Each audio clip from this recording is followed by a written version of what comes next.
This video contains minor spoilers for Watch Dogs Legion, Mass Effect 3, and Cyberpunk 2077. Also, it contains major spoilers for one of Warframe's main quests, entitled The New War.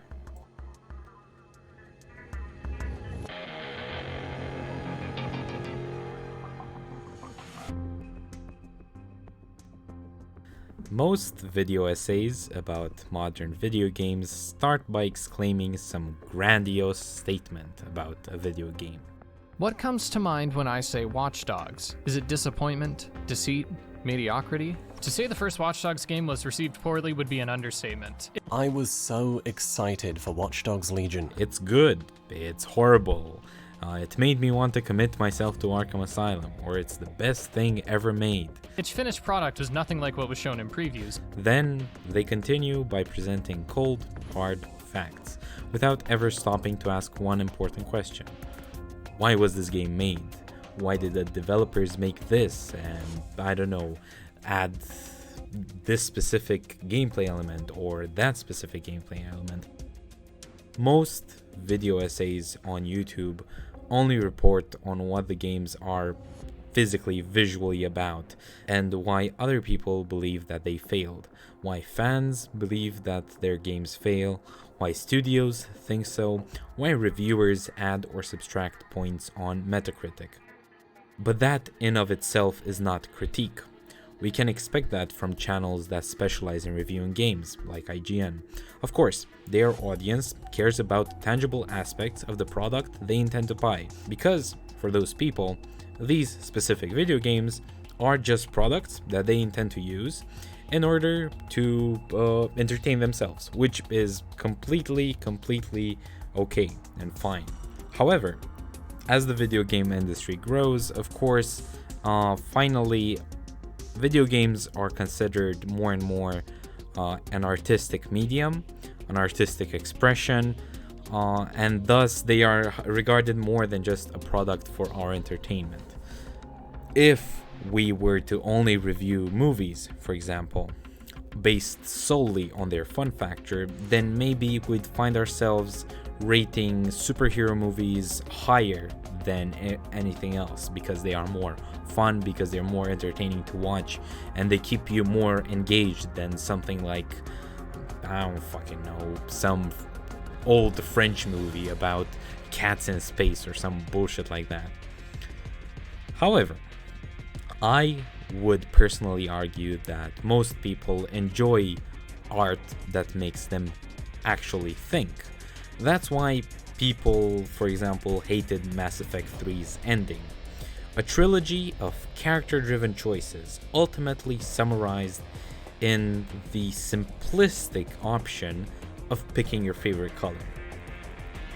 At the end of Mass Effect 3, you're faced with 3 choices, 4 if you have the extended cut, which again is just more context. You can use the Crucible to destroy all synthetic life, meaning the Reapers, the Geth, and EDI. You can be convinced by the shady Elusive Man to use the Crucible to control the Reapers, which, as we see in the resulting montage, seems to have a rather sinister overtone that implies that it has basically just turned humanity into more Reapers. You can pick the Green Synthesis ending, which essentially merges organic and synthetic life into this new third form of sapient being that now lives across the galaxy. I hate this ending. I hate it because it is clearly a studio-mandated get-out-of-jail-free card ending that is sufficiently vague to not properly explain what you're doing and to allow people to feel like they've accomplished something when they have made demonstrably the wrong choice.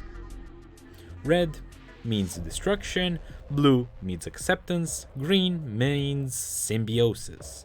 There is no specific positive outcome, and more importantly, no actual effect on the endgame world, both because the ending attempts to explain away the entirety of consequences of your choice on the entire universe, but also because it ultimately does not actually matter what you've done up to that point.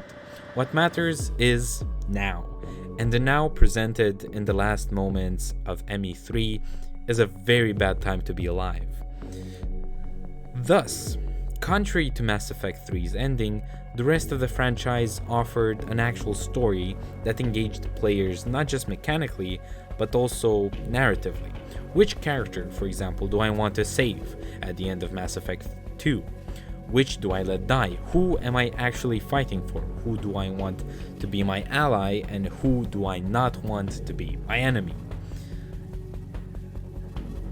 Therefore, in order for a game to have a coherent artistic view, it needs to combine the interactive medium, thus mechanics and gameplay, and the narrative medium, story, choices, and characters, in a way that both appear to be compatible with one another.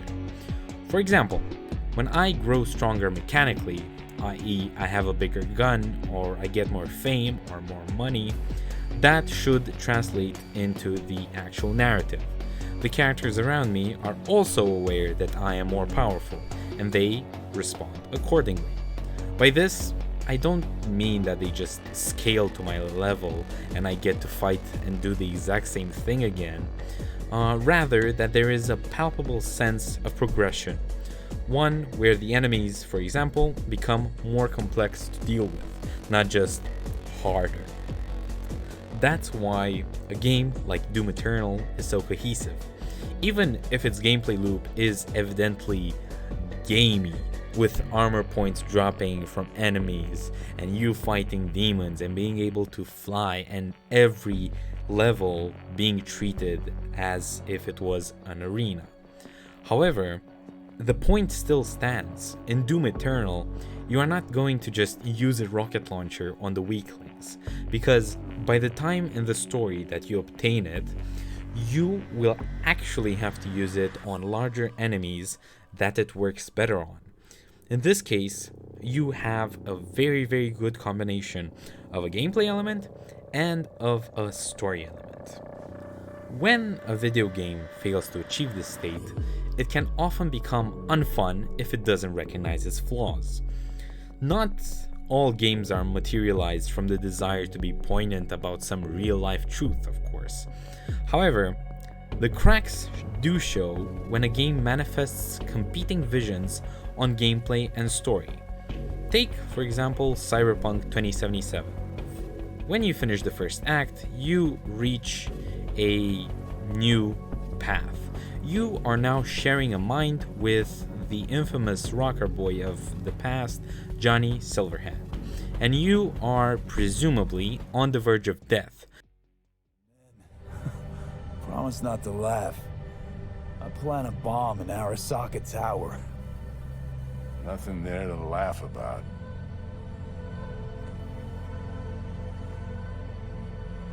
Night City looked different. Hated every. It was too real. Those were memories. You weren't dreaming, V.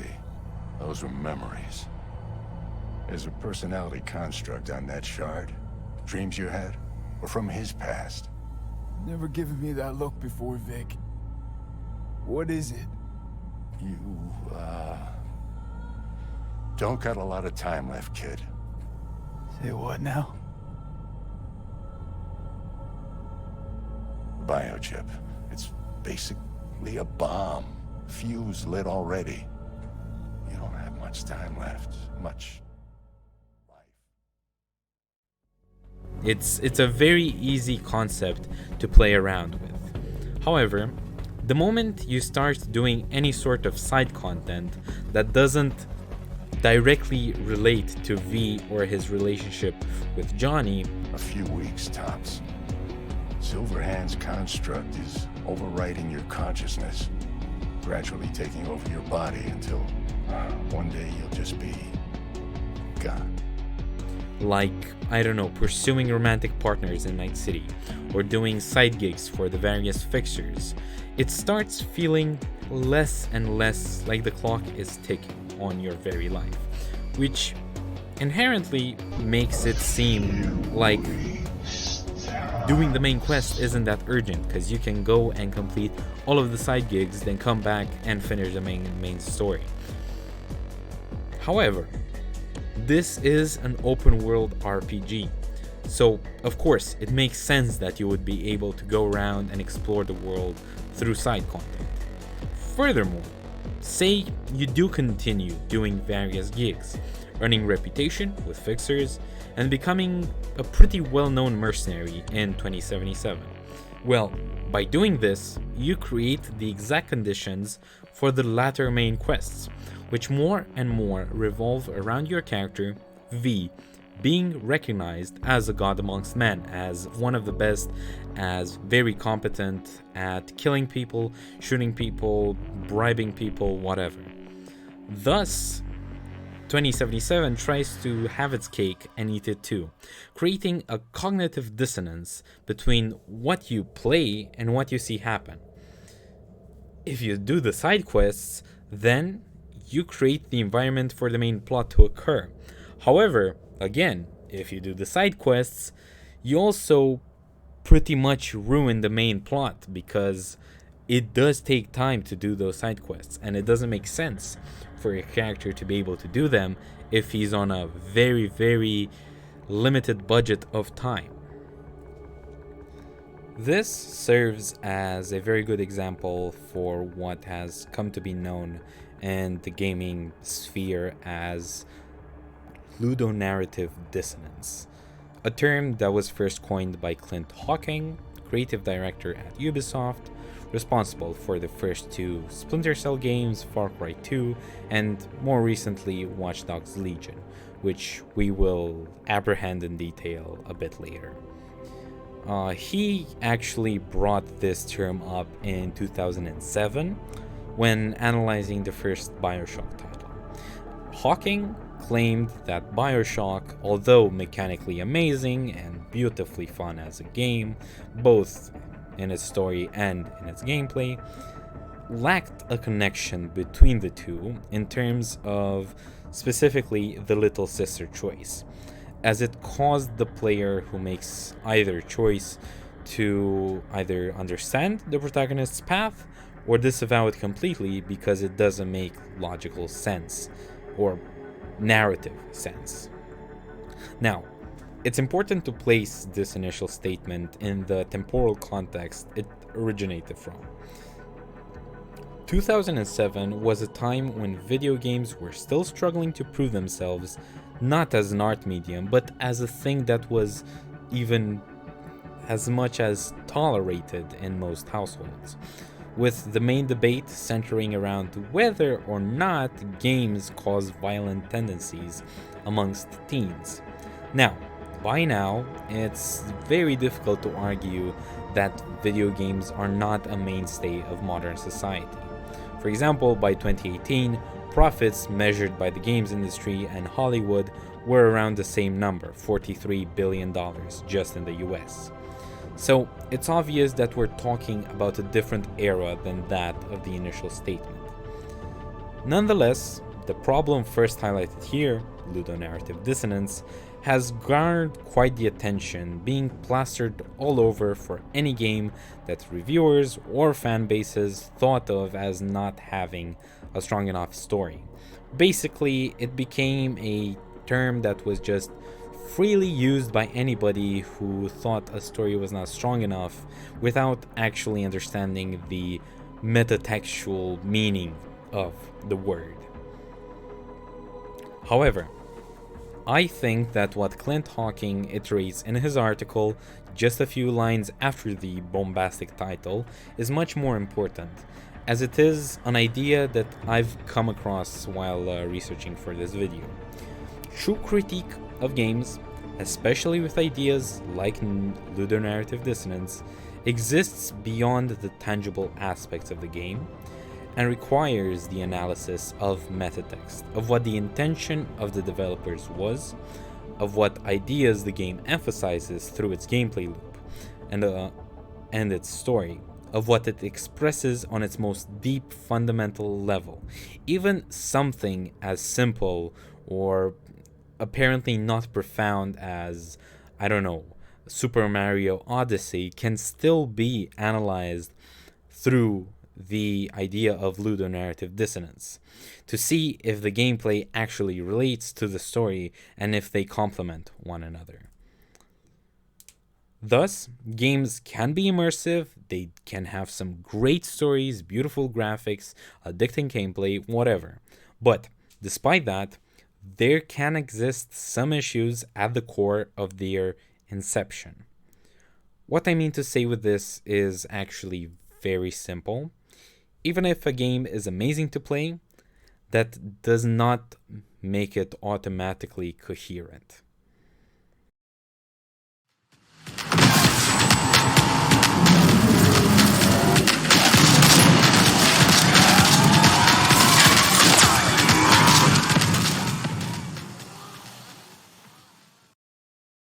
Legion.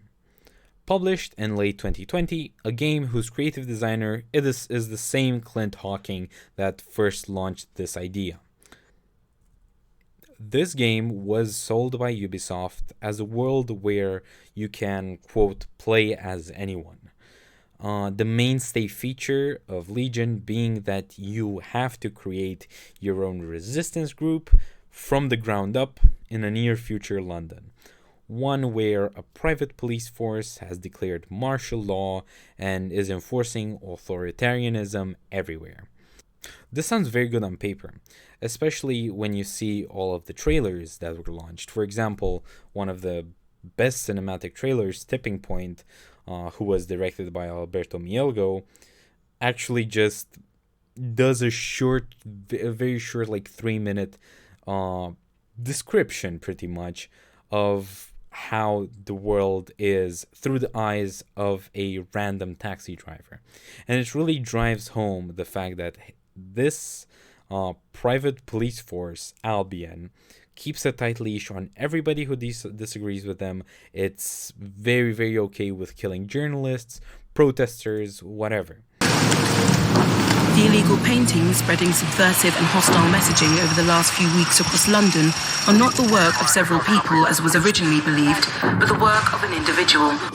The criminal, suspected to have links with the terrorist group DedSec, is masked as supposed to be dangerous.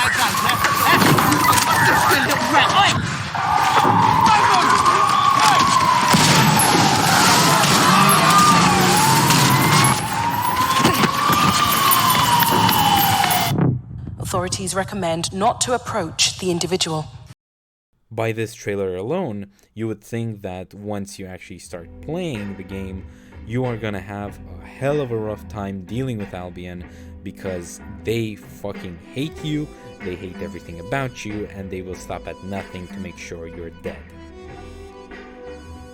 Well, kind of. To a high degree, the London of Watch Dogs Legion is very much incredibly brutal. People get scanned, arrested, rowdy cops break noses when their authority is questioned, checkpoints and drones are almost everywhere around the map. And yet, this mostly just occurs around the player, not to the player. It's always between NPCs, and the moment one of these NPCs that, for example, gets beat up, or maybe you're even the cop, once they get recruited into DedSec, because you can play as anyone, meaning you can recruit anyone, the moment they become playable, they kind of just lose everything that was interesting about them. And they just become a blank slate that can be expressed upon by yourself, by the player, however they so desire. Oh, did I mention they're bulletproof? Besides a few scripted scenes where they get, like, one of your operatives gets kidnapped, or you have permadeath turned on and you get arrested and you actually just die, pretty much your player characters never get investigated, they never get detected for being part of DedSec. Their relatives and their partners and their whatever just act like them just going off the grid completely is something that happens, I guess. Which is stupid, right? The idea that you can scan people from your phone is a mainstay of the franchise, even from the first game.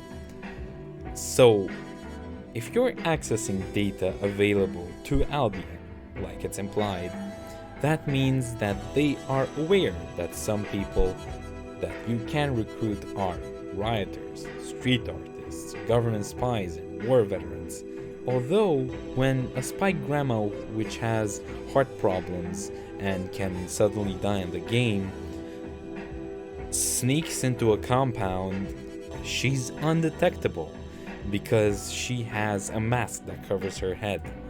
In a world where everything is trackable and tracked, the protagonists escape tracking with no visible repercussions whatsoever. And yet, as it is constantly repeated and showed, Albion is this boogeyman who can achieve anything. However, they are stopped dead in their tracks by a couple of hackers, an AI with a British accent, and a Cockney grandma. Even when you are actually immersed in London, the vision quickly falls apart the moment you pay attention to what the protesters are shouting. Rents, not tents, a common phrase found around London, even as the real-life city struggles with an impossible living standard.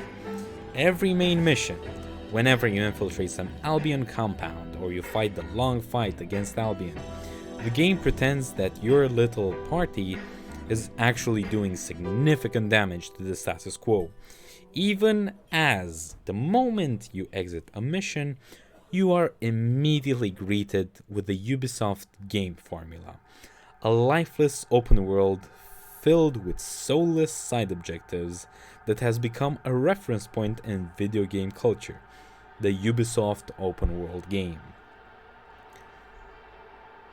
Even if the game is, to some degree, fun, even if the Become Anyone mechanic is interesting, up to a point when you realize that some people are just better and you play as only 2 or 3 characters, the fact of the matter is that your DedSec exists in 2 very different worlds. Narratively, it is a secretive organization that takes down a totalitarian regime that plans to brainwash people with the help of the British Mafia and of the British Secret Service. However, gameplay-wise, it's just a bunch of classes that you can choose between, with no real impact on the story. You could finish the game by having only 2 DedSec operatives in your hideout. Well, those that are required to have in your hideout, like the Albion soldier, the British Mafia soldier, and whatever you need for one story mission. Yet, the game will pretend as if you have half of London just simply standing by on your side, waiting to help you, waiting to help DedSec in fighting the good fight. This is ludonarrative dissonance at its finest, which is even more disappointing since the first 2 games had quite a good grip on the matter, even if their stories and characters were not met with great reviews. Watch Dogs 2, for example, embraces a very vibrant and utopic San Francisco, where a bunch of 20-year-olds with laptops and funny colors can do anything. And this translated into the gameplay being more vibrant as well, with story missions simply compounding this factor. Even if it had gut-wrenching moments, at the end of the day, Watch Dogs 2 did not take itself too seriously, and it heavily benefited from that because both its story and its gameplay were over the top, goofy, and not that serious. So it made sense for you to be able to do everything non-lethally when the main story was, hey, I hate this corporation and we're just a bunch of guys behind a secret bookcase in our local D&D shop. Let's destroy this corporation. Yeah, okay, sure. This made it fun and this made it cohesive because both the narrative and the gameplay made sense together.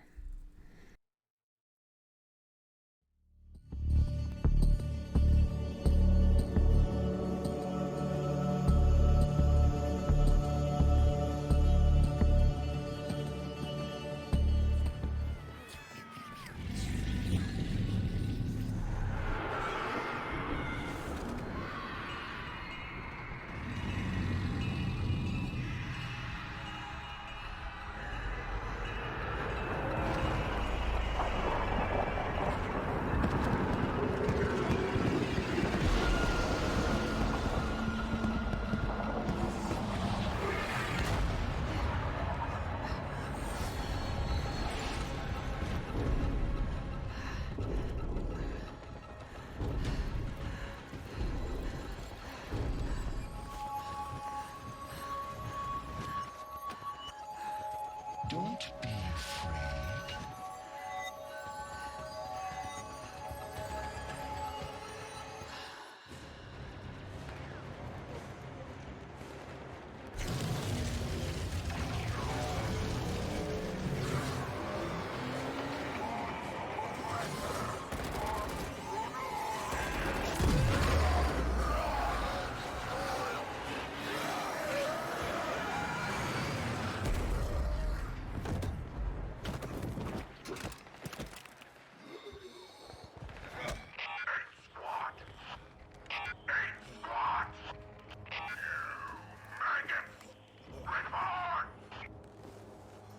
Brothers, dead. Only call 175.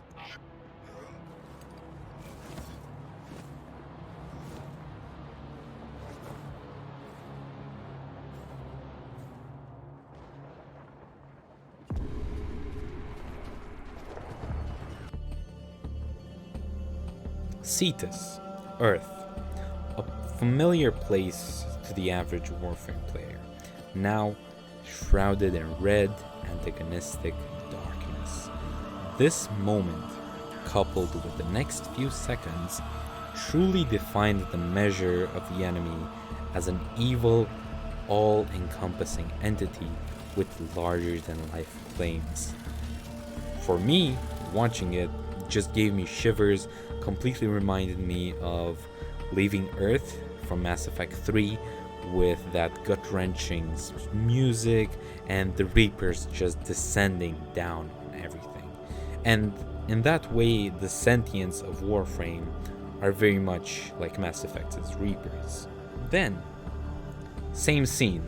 Some ship, a Grineer ship flying above, gets launched out of the air, crashes onto the ground, and you get to play as a grunt from this Grineer faction. It strips you of everything that you had up to that point. You don't get to play as yourself, as your Warframe with all of your cool guns and whatever. No, you only have a Grineer SMG, which you have learned to know is shit, and just a few abilities that you've seen activated by this point in the game a shit ton of times. An inflatable barrier and an incendiary grenade. The story is simple. You're the last surviving member of your squad, and you have to destroy an enemy base. You are tiny, and your goal is also tiny, but even then it seems impossible. Even indirectly, you get a lot of signals that you are in for an interesting ride. The Grineer, lore-wise, are all cloned from one another, replicas, and this shows in the gameplay. The HUD is minimal, with the quests reading in very, very simple terms, most often incorrectly. For example, help pilot who crash, or feed big worm bomb. This introduces you into the world of this quest through a new lens, from the lens of the people actually experiencing it. And it clearly marks a departure from what the average Warframe experience is like. You are no longer the big fish. In fact, you actually are tiny and you're about to die. As you progress through the scene, you encounter 3 dead Tenno, 3 dead players, presumably, which spins the story even further down. Even some of your own squad mates could be dead. This threat, whatever it is bigger than you could ever imagine. For a glimpse, for a second, you finally feel powerful at the end of the scene, grabbing a semi-auto shotgun that is expensive and rare in game, and you start, shooting people up, shooting these sentients, and actually feeling like, hey, I'm not just a small, tiny speckle of dust. You reach the enemy base, get your grenade ready, only to find yourself face to face with the same sentient as before, looking down on you and repeating the same phrase you've heard uttered at the beginning of the scene. There is nothing to be afraid of. This entire scene serves as the introduction to the new chapter in the Warframe story, taking away the power from the player for a limited enough time that it doesn't feel disappointing or, restrictive. Watch Dogs Legion adopts the reverse perspective. The tutorial mission serves to also give the player a taste of what the endgame looks like. Since you play as this guy Dalton, who's a highly skilled DedSec operative that dies, I kid you not, in the first 15 minutes of the game, including cutscenes. Both introductions in both games serve the same purpose. The game seeks to introduce a worldwide villain that, through incredible force, grabs all known means of power. However, Legion presents you with this British spy that can do almost anything, being easily killed by 2 drones he did not see. All the while, the entirety of the DedSec organization, which, if you look back at the other games, seems to be, this massive sprawling organization that's big and powerful and scary, just gets wiped out in a few cutscenes away, and you don't get to experience any of it. You just hear it over the radio. You don't see how large DedSec is in London before the initial events, besides just a few people in masks and cutscenes. Then you get the quick montage of Albion being evil, just coming into London, setting barricades, beating people up, rioting, etc. This, again, is a cutscene. And since you don't get to experience anything viscerally, and you just watch animated cops beating animated people without any sort of involvement in this, doesn't leave you as the player with much. Now, cut back to Warframe. The next scene, you play as a Corpus Grunt, the other enemy faction, now tasked with one of the leaders to disable a massive ship. You are armed with only a handgun, and this time you're not fighting the big bad enemy. In fact, you're just battling against rogue robots of your own making. You're alone in this galleon, and you're forced to fend for yourself by any means possible. This, of course, doesn't really last long, because you're finally thrusted at the helm of your own ship, your railjack, in which you get for a split second to play as your Warframe, your character, whatever. You're navigating a giant cosmos invaded by grotesque and massive battleships of sentient origin, and they have a very, very distinct look. Warframe doesn't really have to tell you or show you that these are the bad guys. You can feel it through the distinctive coloring and the alienating shapes of the design. You see their effect on the world, on the sky, on every place you've already seen and previously encountered in play, which evidently makes you root against them. Both Warframe and Legion have irrefutably immoral antagonists that are in no way redeemable, serving only to drive the plot forward by any means possible. That, in of itself, is not a bad thing, as long as this villain is shown to be powerful, all-knowing, through actions that actively impact the player and their attachments to factors of play. So, if there's a big bad evil guy, and he's so powerful that he can rule the entire world, well, if I have a big bad gun, I very much hope that it'll be taken away from me so I can actually fight to get it back. Which is what Legion attempts to do, but fails, because the gun is a person, and that person dies, and that person, I am not attached to them, that person dies a very stupid death, and they just get killed in a cutscene without me being able to do anything, even if I was automatically doomed to fail. The reason why the villains of Warframe work is because they kidnap the Lotus, who serves up to this point in the game as the main voice that you hear over radio chatter, guiding you in every single mission. The moment she's taken away and your commands are given by cephalons, aka artificial intelligence, or other side characters, you as a player immediately feel compelled to discover who kidnapped her, why, and what to do in order to get her back. Legion's Albion, however, didn't even kill Delta. Some drones did, of presumably another organization, as you find out later in the story.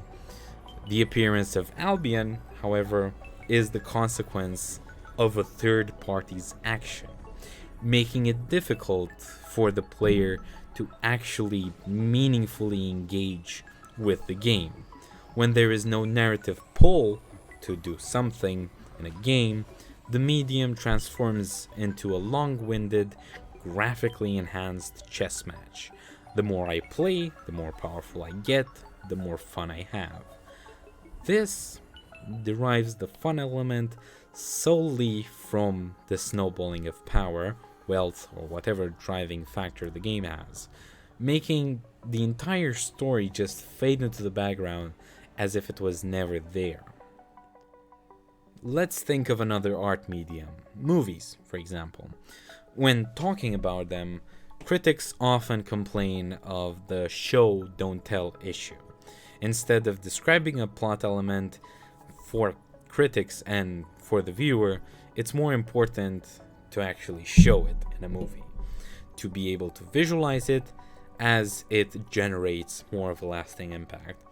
For example, imagine if throughout the entirety of Star Wars, the Death Star was never shown. It was just described as being this massive artificial moon with turrets and a laser capable of destroying entire planets. And every time you hear about it, you only hear it from characters describing how awful and bad and evil it is. You never see it destroy a planet. That isn't resounding, that isn't impactful, it's not powerful. It doesn't make you feel like there's an actual threat there, because guess what? You don't see the threat. And if you don't even care enough about the characters in order to acknowledge what they say, you might not even know there is a threat out there to begin with. However, since video games are an interactive medium, I would argue it isn't enough to just show anymore. I would say that the mantra of game developers is interact, don't show. For example, yes, there are details in the environment that indirectly depict the universe and the plot elements. Very simply, for example, Dishonored's first mission clearly showing the fall of the protagonist through both interactive and environmental elements. Initially, you start out as the bodyguard of the royal family. You enjoy luxury, yes, but you also battle complex foes, teleporting all around. Once discharged under the accusation of treason, however, you end up escaping a moldy prison while facing enemies that are simple, inattentive guards. Thus, a cutscene just proving that the universe you live in is totalitarian is simply not enough. You must experience it as a player through active play. What adds more to the credibility of the world in Legion is the chance of random interactions between the police force and the NPCs. Oftentimes, you will see people actually being ID'd, trying to run away, and overall reacting differently to the Albion police. However, is this truly enough to engulf the player in the idea of this totalitarian oppressive regime? How can you feel powerless and under the scrutinous eye of Big Brother when you are constantly one-upping them, flipping them off, and overall just being the coolest motherfucker in all of London? Warframe's New War succeeds where Watch Dogs Legion fails, in setting up a totalitarian regime that truly feels oppressive because it limits your interactions in the game. It feels like no matter what you do, it's pointless. In this way, it prepares you for a real revolution.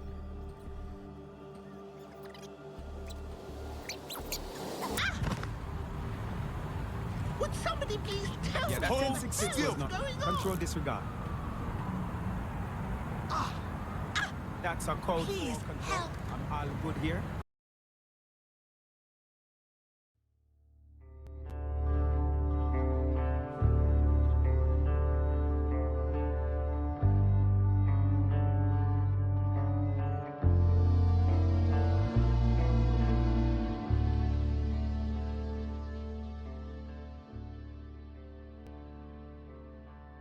The screen fades back in after the introductory chapters. One of the side characters you are familiar with is dead. The two grunts you've seen and you've played as are presumably dead, and everything seems like it's doomed to fail. Somewhere, a Grineer ship flies over a rainy jungle that is strongly reminiscent of Star Wars. A mysterious drifter in nomad garments comes out of the dropship with only a pistol. Their voice is muffled, the radio is connected to an unknown responder giving them information. You get a very presumably simple quest: destroy the Narmer camp. And you immediately ask yourself, what the fuck's an armor? Propaganda drones float about, quite rarely, showing you the main villain's face, which you recognize. All of the enemies have had an aesthetic change, a large headpiece installed on front of their faces. They speak in unison, obviously brainwashed. This feels miles away from what you're used to, especially since Warframe only giving you a pistol is strange, alien, in a game where playing with the default settings causes your GPU to overload from all of the particle effects rendered. Either way, you go through the camp, freeing Cetus people, the same that you saw at the beginning of this quest. They thank you desperately. A question in your mind still persists. Who the hell am I playing as? Eventually, you reach a strange room, as the voice over the radio constantly worries about meeting an Archon. Then you finally meet one, and it's absolutely terrifying.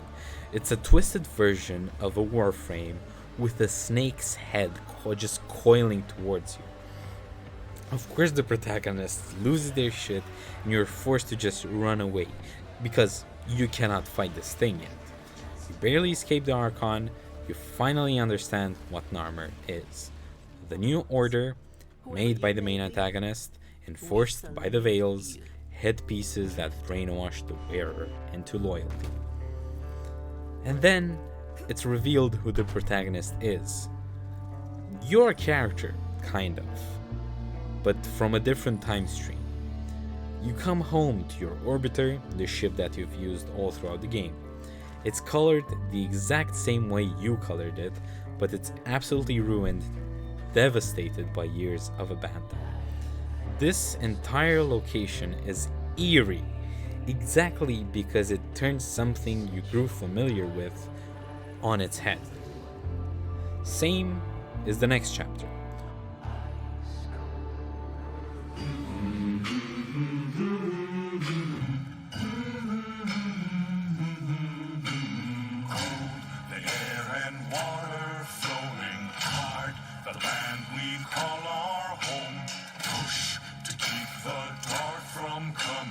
Feel the weight of what we owe.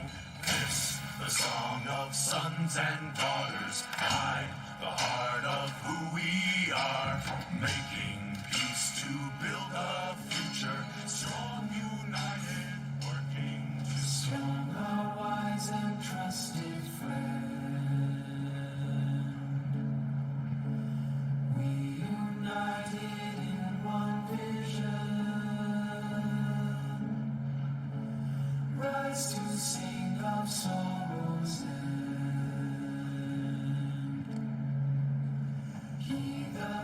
You descend into Fortuna, seeking to destroy a Veil facility. You see the way brainwashing works up close and personal, by looking at all of Solaris United, a faction that you were familiar with if you had played Warframe, singing and working in unison. Just like before, but this time, brainwashed. Then, by donning a veil yourself and almost losing touch with reality, you re-experience, through gameplay, what you already know and feel. This is a massive, unwinnable fight. Playing as the Drifter makes up the majority of New War's runtime, until eventually near the end, you finally get access to your Warframe, and the game becomes relatively easy if you had begun the quest with a decent build. However, there are reasons to keep playing throughout the quest, as it's revealed that the Drifter's hideout also holds what remains of Lotus, your guide, thought to be killed at the beginning of the quest. You figure out that she must be fed Archon's shards in order to regain consciousness. However, similar to DC's Lazarus Pits, every time you feed her, she turns incredibly hostile and possibly mentally insane, eventually fleeing in order to kill the antagonist.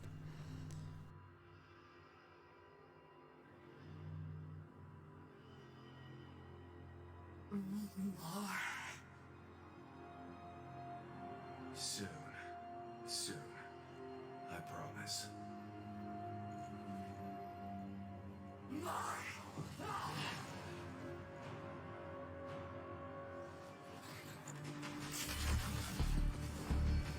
Inevitably, since she's out of pocket and completely chaotic, the main villain easily manages to overpower her, and in the last boss fight, you are forced to fight against her first, which, of course, reiterates your desire to kill this motherfucker.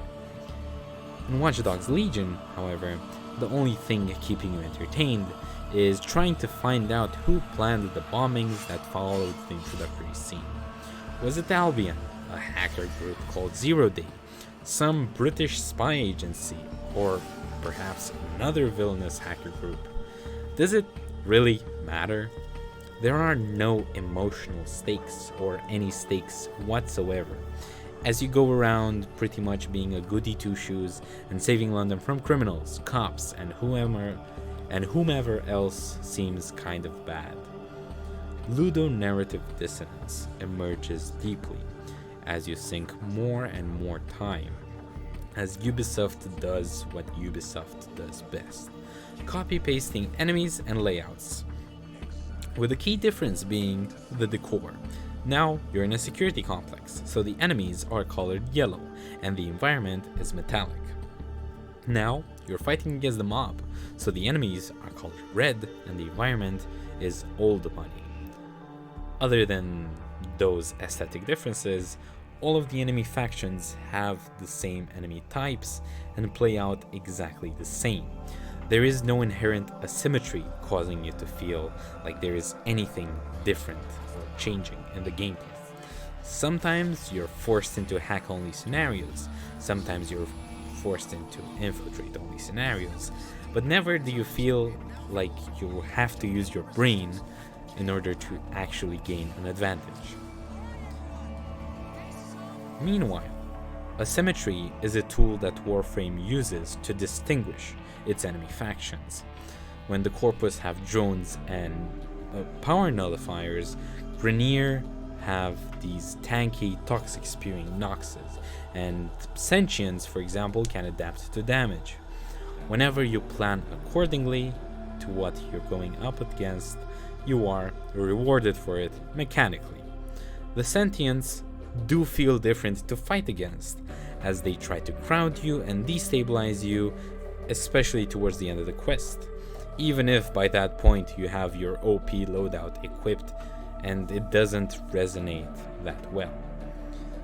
The new war benefits from restricting player choice, because it manages to keep the ludic element alive through varying gameplay that inevitably complements the narrative.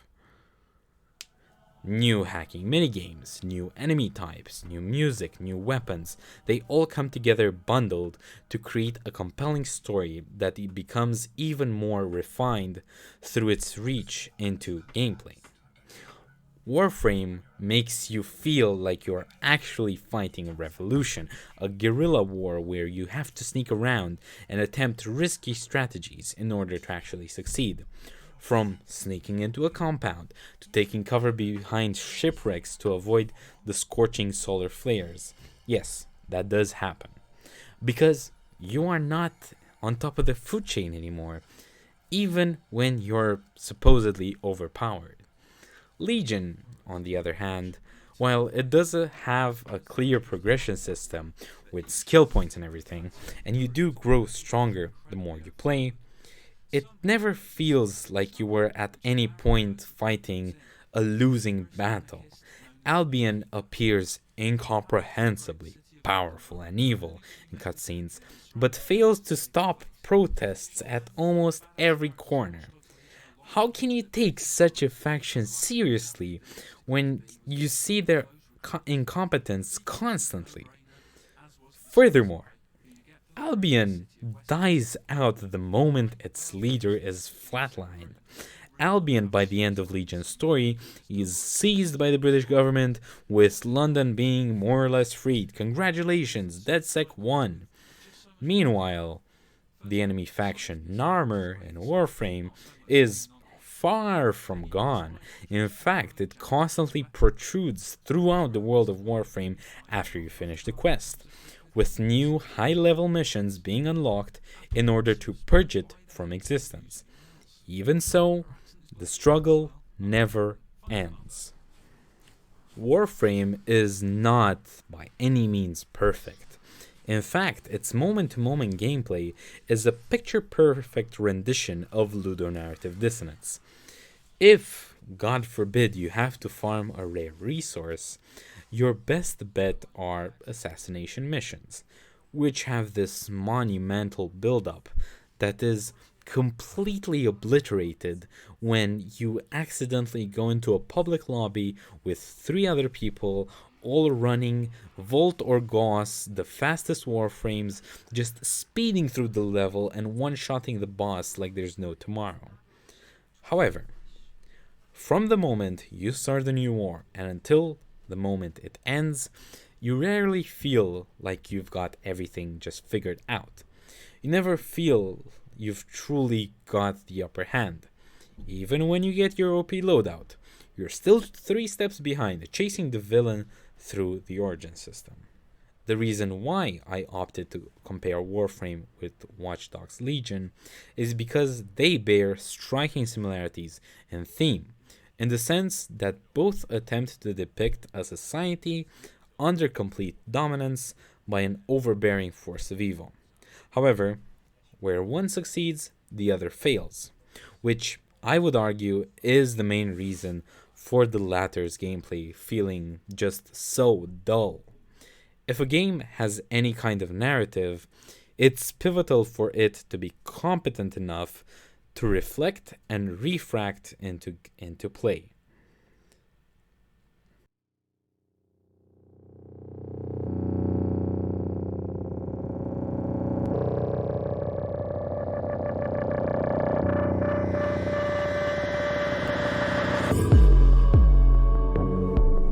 The point of this essay was not to argue if Warframe and Watch Dogs Legion are good or bad games. Obviously, they are completely different in terms of actual gameplay. They belong to different genres.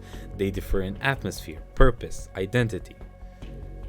However, as I've said before, you can argue that Legion offers a fun gameplay loop, while Warframe's farming sessions are dull and repetitive. Nevertheless, for the scope of this critical analysis, the main function of gameplay and narrative is to push and pull from one another until an equilibrium is achieved. My hope is that I illustrated this exact point eloquently enough. If I didn't succeed at that, at the very least, I believe this video is an entertaining piece of media about two games that I personally sunk a lot of hours into.